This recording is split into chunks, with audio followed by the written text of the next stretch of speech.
And welcome back to Meet the Press. Congressman Ryan, Thanks good to see you. Me. All right. Before we get to the budget and what you can work out with the White House, let's start with what happened on Friday. Your running mate, Governor Mitt Romney, deciding not to run for president. Did he make the right decision? Well, it's the right decision for Mitt and Ann based upon what they decided was ultimately the best thing to do for the country. It's just a typical Are you personally Mitt Romney. upset? Well, yeah, it's bittersweet to me. I was going to support Mitt, whatever it is he decided to do. You would have endorsed him. Oh, sure. So if he had said on it's Friday no secret. he's I think Mitt Romney would have been a fantastic president. It's bittersweet to me in that sense, but it's a perfect style Mitt Romney decision.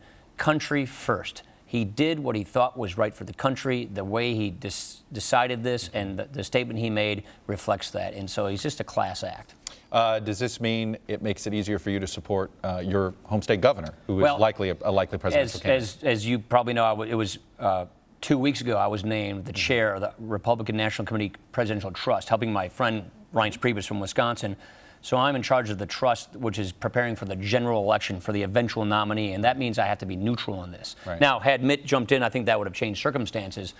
But since I'm the chair of this trust, chair of the fund to get ready for the eventual nominee, that requires my neutrality. But look, let me say, Scott Walker's a great governor. He's a good friend of mine. Mm-hmm. He's a reform governor. He's done some amazing things. We like to say in Wisconsin, he's so good he got elected governor 3 times in 4 years. If I know you decided not to run for president, would you be willing to go through the vetting process again to be a running mate? Oh, I haven't even given any thought to that. I've been through that. So that's not a no. Well, I haven't been asked that before. I haven't really given any thought to it. I decided early on in this year to pull myself out of this presidential contention because I want to focus on my job as chairman of the Ways and Means Committee. I think I can make an enormous difference for our country where I am and help our party put together an optimistic agenda for the country to show how to restore a healthy economy, upward mobility, all of those things. And that's where I'm focused now. That's what I'm focused on. And I don't even think it's worth discussing because it's just a pie in the sky. All right, let's move to that. It was interesting in your book, you wrote this. You've got to be willing to take criticism even from your friends and trust that the people will understand that governing requires trade-offs. You sounded like somebody that wanted to make a deal with the president right after the State of the Union. One of the few Republicans that didn't criticize his State of the Union. Does that mean you are ready to be a compromiser with the president when it comes to tax reform? If we can find common ground, the answer is yes. Look, we've got to get this economy growing. Look, we have had such a stagnant economy, the slowest recovery since World War II. Middle-income wages are stagnant. Mm-hmm. We've got to break out of this slog. And I do believe that there are things we can do, hopefully in the next year, to get this economy growing faster. And you believe the tax code is a way to do this? Absolutely. So we really believe that we should reform the entire tax code for all people, individuals, families, businesses, make it simpler, flatter, fair, the whole thing. Right. But it's pretty clear to us that the president doesn't agree with that on individuals. So the question is, which I don't know the answer to, is there common ground on aspects of tax reform that we think can help grow the economy? For us, small businesses have to be a part of that puzzle, so we'll find out. Let's get into some specifics. A couple of the tax cuts that the president's proposing for middle-class families include expanding the earned income tax credit. This would be for working families, actually, that don't have kids. For childless adults. Childless adults, yes. And then expanding the child care tax credit. What do you think of those? I actually endorse the idea of the EITC reforms. The first one. The first one. Yeah. I think that that's something that actually pulls people into the workforce. It's one of the more effective welfare reforms that we've had. And so that is something that I think we should work together on at finding common. In child care? In child care. Child care or child tax credit? Yes. Child care tax credit. That's something we're going to have to look at and see if there's common ground. What I want to make sure is we don't put in place the rest of his agenda, which are all these tax increases he's calling for. So, look, the president has done 2 big rounds of tax increases. It's one of the reasons why we have the stagnant economy we do. He's practicing, yet again, envy economics, and it doesn't work.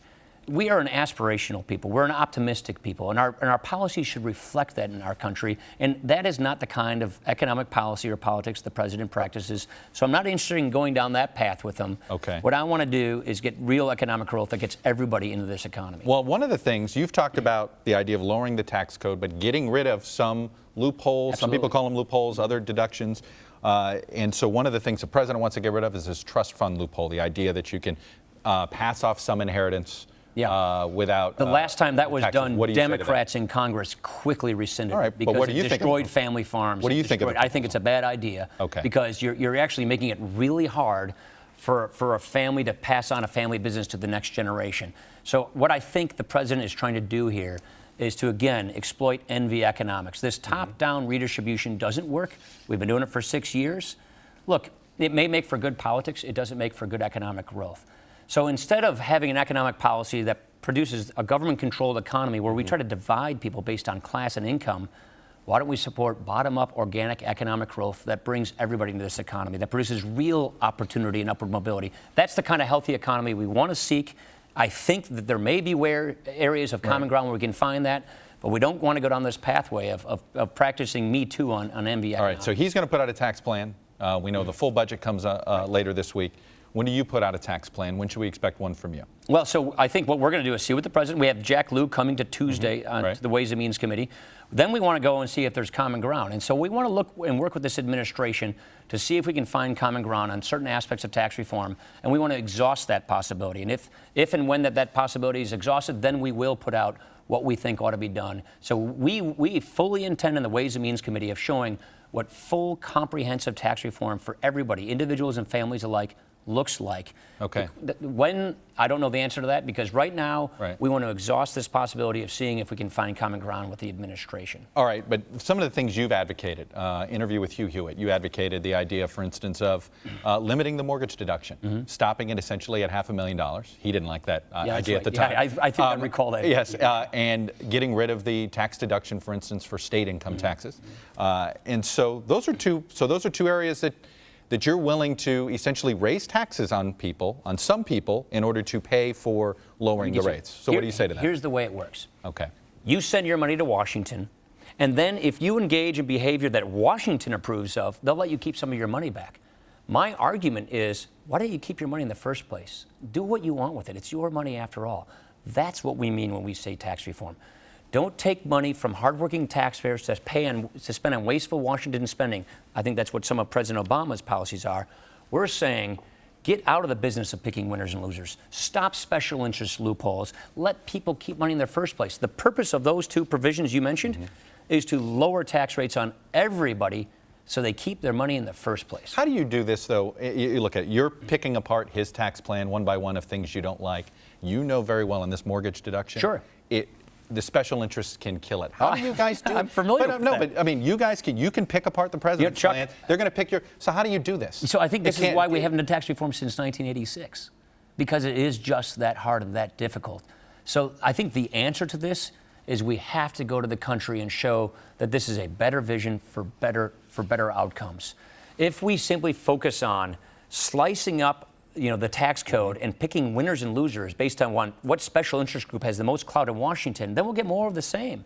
But if we can say to the country, this is better for economic growth, this is better for upward mobility, this creates a healthier economy with more opportunity by letting you keep your money in the first place, appealing to the general interest so that it can help trump the special interest is the secret success here. All right. And we haven't done it since '86, so yeah, we got our work cut out for us. All right, I want to play something for you, something you said right after the election in 2012 about the president and the economy. Here's what you said. It's true that President Obama won re-election, and I congratulate him on his victory.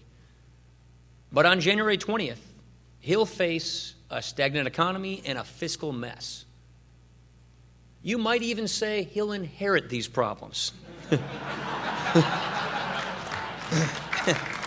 Now, I got a little graphic here. December 12, unemployment rate, 7.9%, stagnant GDP, Dow sitting at barely 13,000.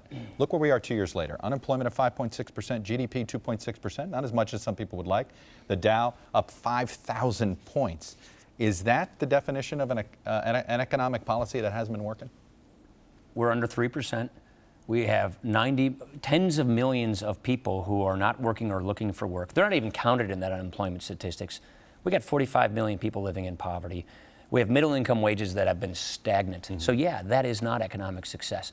Are we better than where we were before? Yeah, but we got a long ways. Look, the big beef I have with the President's State of the Union, you've talked about how I talk about the State of the Union, is he gave us a lot of happy talk about the economy.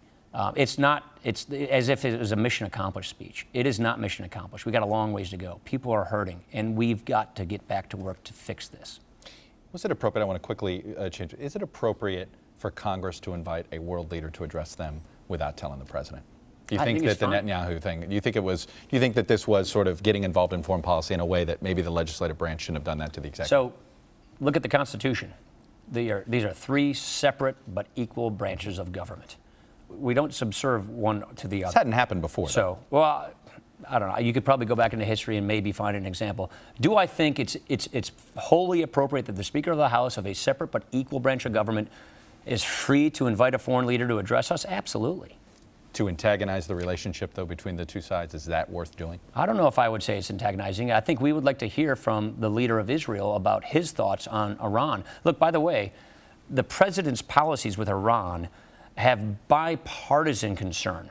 A huge bipartisan majority in both the House and the Senate are very worried about the handling of these negotiations, Iran playing us, and the delay of these negotiations. So I would argue that there's concern on both sides of the aisle about how the president is handling this situation. And I think it's totally appropriate that we have Bibi Netanyahu, the prime minister of Israel, come and address us with his thoughts. This close to an election, do you feel like you're being used in his reelection bid?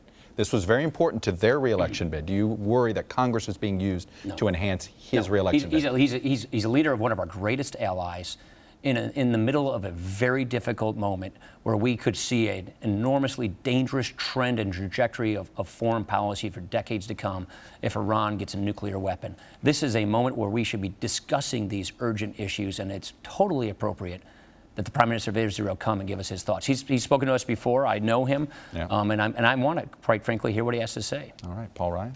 You're going to enjoy the Super Bowl. Can you root for the Seahawks after what they did to the Packers? It's the NFL equivalent of a Greek tragedy. But we're big Russell Wilson fans where I come from. He is a Wisconsin Badger. Fair enough. So at the end of the day. So we're in this case, we're rooting for the Seahawks because of Russell Wilson. All right, Paul Ryan. Enjoy the game. All right, thanks. You got it.